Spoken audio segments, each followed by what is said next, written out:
Con los pies en la tierra, un podcast de Agencia Asturias.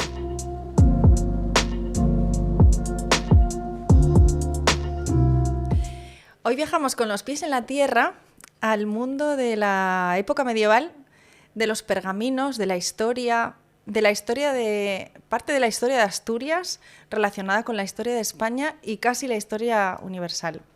Y lo hacemos con una mujer sorprendente, polifacética, que yo la conozco no precisamente por el mundo de la literatura, sino, bueno, pues es una relación casi de cliente. Mercantil. Pero bueno, que siempre ha habido mucha afinidad y mucho cariño. Begoña González, nos conocemos, pues eso, a través de tu trabajo que desarrollas en la banca. Eres economista, pero tienes esa vena de investigadora de historia ¿desde cuándo? Desde siempre. Desde siempre. Yo creo que eso nace con uno y desde siempre tengo esa vena, como tú dices, Verónica, de investigación, porque antes que escritora me siento investigadora. Lo sé. Cuando eras niña, ¿qué hacías? Pues apuntar en una libreta todo lo que me contaban, estar muy atenta. ¿Con cuántos años? Muy pequeña, desde que me reconozco, pues fíjate, con 8 años, detrás de un mostrador de una tienda de mis padres ultramarinos, ya escuchaba historias maravillosas y me iba al pueblo por el verano a casa de mis abuelos y más todavía, más maravillosas. ¿Y de dónde te nacía esa inquietud de apuntar las cosas? Porque ¿sabes? Quería que no se me olvidaran y quería profundizar en cada una de ellas. Y sobre todo porque ya desde siempre y desde muy pronto tuve la conciencia de que el tiempo pasaba y que esa persona que me estaba hablando no iba a estar siempre. Y entonces que ese mensaje además que me estaba transmitiendo se terminaba, se acababa y se perdía, sobre todo. Entonces sí que tenía siempre esa necesidad de apuntarlo, de anotarlo. O sea, que yo lo he leído también sobre ti, que te importa reflejar esa tradición oral, eso que se cuenta, pero que quede plasmado para que no se pierda en el tiempo, ¿verdad? Claro. Yo siempre quiero pensar, y además es así, que una transmisión oral es un milagro. Que llega a nosotros es un auténtico tesoro y si llega, pues qué menos que, primero, tomar la conciencia de que hay que mantenerlo, conservarlo y tenemos una responsabilidad contraída con los que antes lo transmitieron, ¿no? Que es mantenerlo. Y entonces hay que perpetuarlo. Pues un libro es una buena opción para mantenerlo. Bueno, la verdad es que no todo el mundo tiene esa conciencia y menos desde tan pequeño. Sí. Y además a mí me sorprende otra cosa porque vamos a hablar de la novela, pero antes yo prefiero hablar de la escritora. Me contaste una vez, sentada en tu mesa, que cuando te jubiles quieres llevarte solamente 2 carpetas de tu trabajo. Sí. ¿Qué son? Bueno, pues yo creo que todo tiene que ver con lo mismo. Me llama la atención la persona, el ser humano. Y yo cuando vienen los clientes al banco tengo 2 carpetas que son las que me llevaré del trabajo el día que me jubile, que son la de mis niños, como digo yo, que son esos niños que acompañan a los padres y que se aburren enormemente en un banco. Y entonces yo les doy un folio, un rotulador de colores y que me dibujen. Ahí tengo el recuerdo de pues, casi más de 25 años en la misma oficina, de Sergio 2 años, María 3 años, con su nombre y con los añitos que tenían, y eso me lo llevo con todo el cariño. La segunda carpeta es una colección de emails muy cariñosos que me regaló muchos clientes. Unos ya no están y otros se fueron y otros todavía los tengo en la oficina y son maravillosos. Las palabras que me dedicaron, eso es la compensación pues, a todo lo que es el trabajo, el sacrificio, ¿no? Me encanta. Fíjate que estuve hace poco con Tomás Marcos. Sí que os tenéis muchísimo cariño. Hay un vínculo muy importante entre vosotros, como amigos, pero también como... me decías que ha aportado un poco, te ha ayudado en esa investigación que llevas haciendo o que haces desde hace muchísimos años en todo lo que te interesa de la historia y que te ha ayudado en cosas. Bueno, nos contaba un poco cómo ha sido su historia y todas las cosas que ha pasado por el hospicio, que creo que has hecho investigaciones del hospicio, o sea, un poco de todas estas cosas. Con Tomás ¿Qué te aporta Tomás o qué te ha aportado Tomás en todos estos años, Begoña? Pues fíjate tú, yo lo defino siempre como mi padre espiritual, fíjate si me ha aportado. He aprendido primero a ser persona, a mirar al transeúnte, a la persona sin hogar de frente, afrontando su situación, intentando ayudar, porque para el resto de la sociedad ya sabes que muchas veces son auténticos invisibles. Totalmente. Y él me enseñó a eso. Y no solo son invisibles, sino que además socialmente intentamos hacerlos invisibles también, porque no es una realidad bonita. Claro. ¿No? Yo creo que bueno, hay una parte de eso, de no ver lo feo en general. Claro. Y bueno, es una realidad que está ahí. Y tú eres la presidenta del patronato de la Fundación del Albergue Covadonga, que él fundó con otras dos personas. Hace 35 años, sí. Que él fundó ese proyecto maravilloso por el que hemos pasado mucha gente y ahora pues desempeño el papel de presidenta del patronato. Somos 12 patronos, todos voluntarios, aportando nuestro granito de arena, y me parece que además la sociedad de Gijón es una sociedad muy solidaria, mucho ayuda. Tenemos un grupo de voluntarios maravillosos, se van renovando también y hacen un papel, desempeñan el papel fundamental del proyecto, que es la colaboración mutua. Mira, de todos. Una cosa que se me olvidó preguntarle a Tomás es el lema del Albergue Covadonga, que es cuida, acoge y conforta, sí. Que yo creo que fue suyo, que fue una idea, bueno, una frase suya, o no sé si está vinculada a la orden de los jesuitas, pero es el lema del Albergue Covadonga.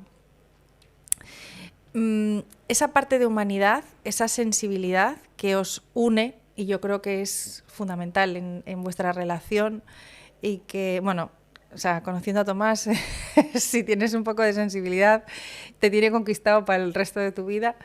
Sí. También intentas reflejarla en tu trabajo. En tu trabajo me refiero ahora como escritora.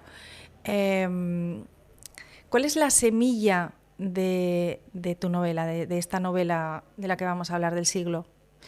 Bueno, pues fíjate, yo creo que es un compendio de naturalezas humanas, es decir, es una especie de fresco, de un retrato al vivo de aquella sociedad que es semejante a la actual. No nos diferenciamos de aquella gente del siglo XV, que yo siempre lo digo, más que en la ropa, porque las madres se dedicaban en cuerpo y alma a sus hijos, porque los profesores eran vocacionales y fomentaban el estudio y alentaban al estudio a aquellos amanuenses del siglo XV, igual que lo haría un profesor de instituto ahora, ¿no? Entonces, eso, lo que forma parte del ser humano, eso no tiene época ni tiene tiempo. ¿Y cómo empieza esta investigación? ¿A partir de qué punto? Bueno, nos ubicamos en el siglo XV, finales del siglo XV, principios del siglo XVI, pero, o sea, ¿tu investigación dónde empieza y por qué? Pues empiezan en un pueblo de Verodia, en el pueblo de Verodia de Cabrales, donde veraneaba con mis abuelos. La tradición oral, siempre me remonto a la tradición oral porque está llena de historias fascinantes que no se estudian, que no se conocen, y que si se les da un poco de atención y después se fomenta la investigación, pues da lugar a historias maravillosas. Entonces, una de ellas en Cabrales, era siempre la mención, la referencia a gentes que ocupaban los pueblos de altura y que no eran de allí, que originariamente no eran de allí, que habían venido de lejos, que eran diferentes al resto y que además procuraban ocultarse y no mezclarse con los demás, ¿no? Y no sabían muy bien el origen, ni ellos mismos lo sabían, y yo empecé a contrastarlo con información del siglo XIX. Los que estamos siempre rebuscando en legajos y manuscritos, tenemos un problema, que diversificamos y que nos dispersemos. Entonces buscamos un tema de investigación y de repente vemos una noticia que nos llama la atención y pasamos de siglo fácilmente. Yo, investigando otras cosas, descubro que hay efectivamente estudios de historiadores del siglo XIX en Toledo que constatan la existencia de grupos judíos en los picos de Europa, en la zona cantábrica. Lo mismo que mis abuelos me contaban, lo mismo que la tradición oral de Cabrales contaba. Y entonces, nada, me pareció que era una noticia preciosa para investigarla y estudiarla. Y a partir de ahí te fuiste seguiste investigando y llegaste a Toledo. Bueno, fui a Toledo a otras investigaciones, lo que decimos, no tengo muchos frentes abiertos, todos me gustan, y aprovechando que estaba en Toledo, contrasto eso, y efectivamente, había un talmudista, Ben Yosef Al-Fayumi Saadia, su estirpe, sus generaciones posteriores son las que se constata que subieron al norte cuando el edicto de expulsión. Fíjate que estamos hablando del año 1492, el mismo año que se descubre América en octubre, en marzo. se expulsa al pueblo judío de aquí, del Reino de Castilla y Aragón. Con la ley de los reyes católicos. Sí. Pero claro, no todos se fueron de la península, y muchos buscaron refugio al norte. Era un lugar ideal para pasar desapercibido, para mantener sus costumbres puertas adentro. Ocuparon pueblos que no tenían iglesia, pero claro, eran los parias del lugar. Y realmente así se mantuvieron durante generaciones y durante siglos.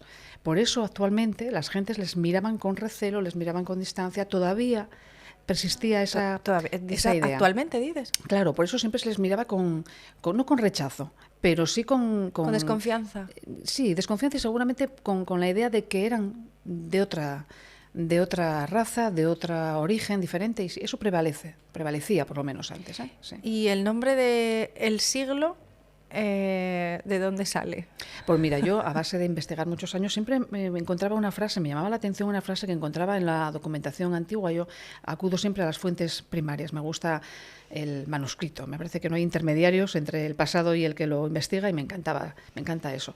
Y siempre me encontraba una frase que se repetía siempre en aquellas épocas, que era hacer referencia al estado religioso, como decir que se sale del siglo. Yo abandono el siglo, era abandonar la vida mundana, el ruido, el bullicio de la vida civil, ¿no? Para acogerme a una orden religiosa, incorporarme a un monasterio, y que entonces mi vida, pues se acoja a esa orden que regula todo, ¿no? Claro, es que además en aquella, pues en aquel siglo, en ese siglo y en la Edad Media, en la salida de la Edad Media, la Iglesia era casi, tan poderosa o casi más que el reinado, los reyes. Claro, era un estamento súper dominante. O sea, que se salía del siglo, o sea, se entraba en el siglo y se salía del siglo. Salirse del siglo era abandonar la vida civil, sí.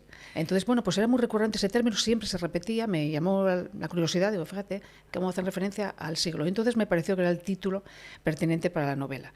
Lo utilizo con ese doble sentido, el sentido de cambio, de transición temporal. Estoy abandonando el siglo XIV y me meto en el XV, con el cambio que supuso el descubrimiento de América, cambios de pensamiento. Me parece que era una época preciosa.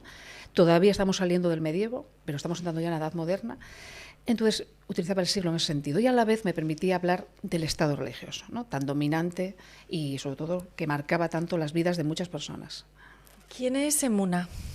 Pues Emuna es una protagonista, la primera protagonista que tiene la novela, maravillosa, porque es la mujer, la judía, talentosa, con muchas capacidades, pero que por ser judía y por ser mujer precisamente no tenía su sitio en aquella sociedad, ¿no? Entonces, pero era una mujer valiente, y además, como pongo en la novela, orgullosa y firmemente judía. Entonces lucha contra esa persecución de la Inquisición. Me encontré con personajes así, me encontré con Emunas en la investigación, en las investigaciones que hiciste. Yo siempre digo que la novela El Siglo está repleta de pasajes exactamente a como me los encontré, porque a veces no hace falta tener mucha imaginación, la realidad supera muchas veces. Es que a mí me parece increíble, o sea, que existan todavía testimonios escritos o sea, por esas personas, y que que se puedan encontrar. Claro.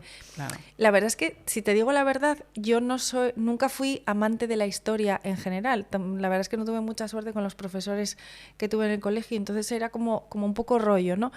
Pero leyendo, la fascinación que tienes tú por eso, por descubrir cosas nuevas, por ver cómo se vivía en ese momento, cómo pues los testimonios, documentos legales, documentos ¿cómo originales, decirlo? ¿no? Sí, la verdad es que me parece que me entra hasta las ganas de ir a hacer investigaciones, porque encontrarte con esas cosas tiene que ser impresionante. Y ¿sabes lo que pasa, Verónica? Que además lloras en los archivos. Yo siempre lo comento, es que es verdad, yo he llorado en los archivos. Estar documentándome sobre un auto de la Inquisición y llorar con una plegaria de una madre pues, rogando al inquisidor ir ella a la hoguera en lugar de su hijo. O me he encontrado eso con pasajes maravillosos de la historia, descubres personalidades maravillosas, porque da igual la época, esas personalidades valientes que se sacrificaban ellas por los demás. La solidaridad, por ejemplo, que parece impensable en aquel siglo oscuro, ¿no? Que tanto se le tacha de ser un siglo del retraso. Pues te lo encuentras. Entonces se crea esa empatía con aquella gente del pasado y contigo misma. Entonces te ves reflejada en ellos. Un poco la esencia del ser humano y todo lo que somos. En lo que decías tú, que seguimos siendo iguales que Sí. Pase el tiempo que pase, la esencia del ser humano sigue siendo la misma. Y buscamos lo mismo también, ¿no? Eso es, buscamos lo mismo. ¿Y qué buscaba la gente Pues un poco de felicidad. Claro que sí que buscamos la felicidad. Entonces, pues, bueno, pues a veces para lograrla pues había que sacrificarse para que los demás la disfrutaran, y otros se encargaban de que no tuvieras felicidad. Pero claro, fueron siglos muy Aparte duros. de Muna, bueno, la novela es bastante dinámica, aunque no falta la rigurosidad y la sensibilidad. Va habiendo muchos personajes. ¿Qué buscabas con la aparición de esos personajes? O sea, con el desarrollo y la historia que cuentas en la novela. Yo quería reflejar por lo menos en la novela todas las personalidades que podía haber en aquella sociedad, con sus claros y sus oscuros, todas. Incluso los malos de la novela también tenían sus facetas.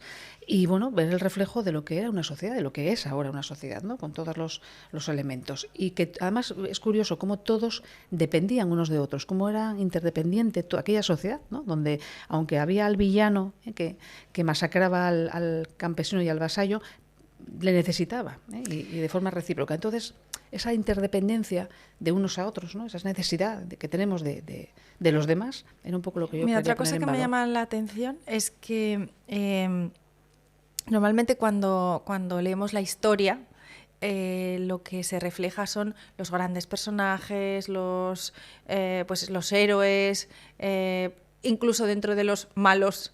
También la gente que tenía poder, pues eso, la gente que tuvo un nombre, una cabida, pero en tu novela precisamente los protagonistas no son los poderosos o los, bueno, hay alguno, pero los verdaderos protagonistas son gente normal, ¿no? Sí, que es lo que... La historia con minúsculas, como digo yo, la historia con minúsculas, es la que me interesa. A veces nos han contado la historia a base de batallas, de contiendas navales, de grandes reyes, pero también está la otra historia. Pérez Galdós lo decía, también el ciudadano, el pequeño individuo crea la historia y hace que cambie el rumbo de la historia, claro que sí. Entonces a mí me gustaba eso, ese campesino, ese vasallo. Escribiendo... pasar de la investigación a decidirte a escribir, ¿cómo diste ese paso? Porque, a ver, yo creo que es bastante valiente, porque escritores hay muchos, novelas hay muchas. ¿Cómo decidiste dar ese paso de, pues mira, voy a ponerme a escribir algo que recoja toda la historia o toda la investigación que he estado haciendo durante todo este tiempo, durante 20 años? Pues mira, no hay ninguna valentía, porque es que no tenía ninguna pretensión. La pretensión era dejar por escrito la historia de la tradición oral de Cabrales, ¿no? Contar la historia de aquellos judíos huidos. Se constatan elementos que me daban a entender con la Universidad de Oviedo que efectivamente fue un hecho real. Hay supervivientes que tienen ahora ese apellido, o sea, que lo mantienen, y yo quería contarlo. No quería dejar pasar esa historia tan maravillosa y contarla. ¿Cómo la cuento? ¿Cómo la acerco al lector? Pues voy a contarle una narración. Le voy a contar la historia de una judía de Toledo, perseguida por la Inquisición, que tiene que huir al norte para buscar refugio. Y entonces empiezan a aparecer personajes, no solamente sea la protagonista, porque me parecía que tenía que llenarla de personajes variopintos. Está el eremita que busca en el bosque ese refugio y se encuentra con Dios, que no lo encuentra en el monasterio. Está la otra iglesia, la iglesia rígida, férrea, unida a los dogmas. Y después también está el clero, está el campesinado, está la burguesía incipiente, los caballeros de Santiago, el camino de Santiago. Me parecía que también era así una idea. Pero lo que trataba es de llenar aquellas piezas del puzzle con aquella sociedad, pero que el eje vertebrador fuera la historia que yo quería contar, que es la de los judíos en los picos de Europa, en el norte. En tus presentaciones, también me llama la atención, en las presentaciones que has hecho de los libros, en algunas, no sé si en todas, pero en algunas ha habido una interpretación al final de las cantigas. A mí que estoy relacionada con la música. Claro. ¿Eso ha sido idea tuya? Sí, claro, hay que bueno, pues un poco recrear ambientarlo, exacto, ¿no? a que el pasado hay que recrearlo y es maravilloso. Yo encuentro allá donde voy pues grupos de música sefardí. Tengo mi favorito que es Etnos Atramo de Toledo, son un referente en la música sefardí tradicional, y entonces pues si puedo me acompañan siempre en las presentaciones. Es maravilloso porque nos hace estar, cerramos los ojos y nos hace estar en una judería, en una aljama judía, pero vamos, al segundo. Sí, lo he escuchado. Es maravilloso. Sí. ¿Y hay segunda novela? Y tercera y cuarta, sí. Madre mía. Mientras tenga tiempo y vida, sí, es una actividad, ya no digo afición, es una actividad vital para mí, sí. ¿Y tenemos fecha de...? No se le pueden poner. Yo por lo menos no les pongo fecha. No, por eso digo que cuando escribo no tengo ninguna pretensión. Contar algo, sí, tengo una finalidad, que es contar esto en concreto, que me he encontrado previamente en un archivo. Soy muy fiel a la documentación, muy, muy, muy fiel. Tengo que creérmelo yo primero y después hacerlo entretenido, porque es verdad que escribo para el lector de ahora, eso es cierto. Entonces, ¿y cómo es el lector de ahora? Pues una cultura TikTok, tiene que ser pim, pam, pim, pam, pum, muy rápido y atrayente y lleno de escenas cambiantes y cambios de giro en la trama que me hagan pasar la página. Hay que jugar con eso, ya son las artes literarias, pero hay que hacerlo porque no se trata de dar ninguna lección de historia, yo no la quiero, no busco eso, no soy nadie para darla, pero sí entretener. Y si de alguna manera yo acerco un poco a la gente a aquel episodio de la historia, me parece que ya he cumplido la misión que pretendía eso. ¿La continuación está también ambientada en la Edad Media o pasamos a otra época? Ahora toco el siglo XIX, también un siglo de cambios. Por eso siempre me gusta conjugar todo lo que haga o fuerce a la persona a cambiar de opinión o dar un giro en su vida, que se haga cuestionarse las cosas. Qué interesante es dudar de todo.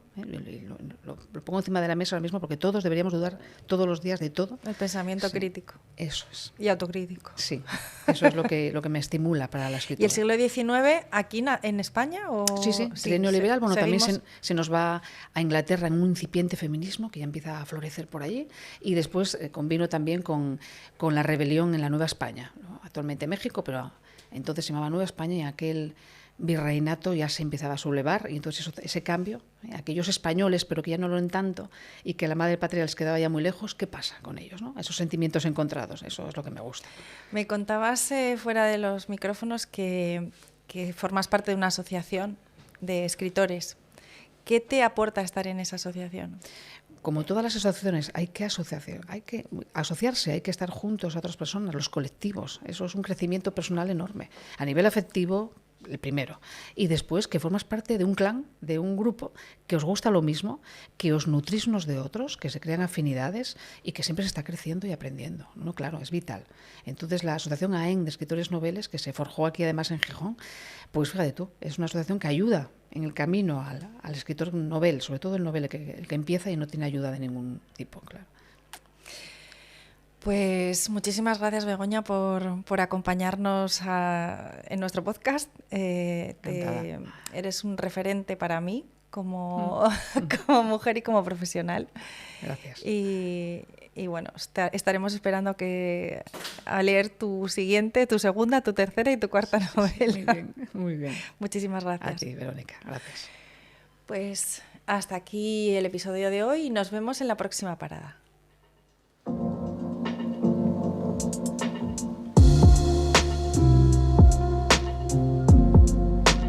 Con los pies en la tierra, un podcast de Agencia Asturias.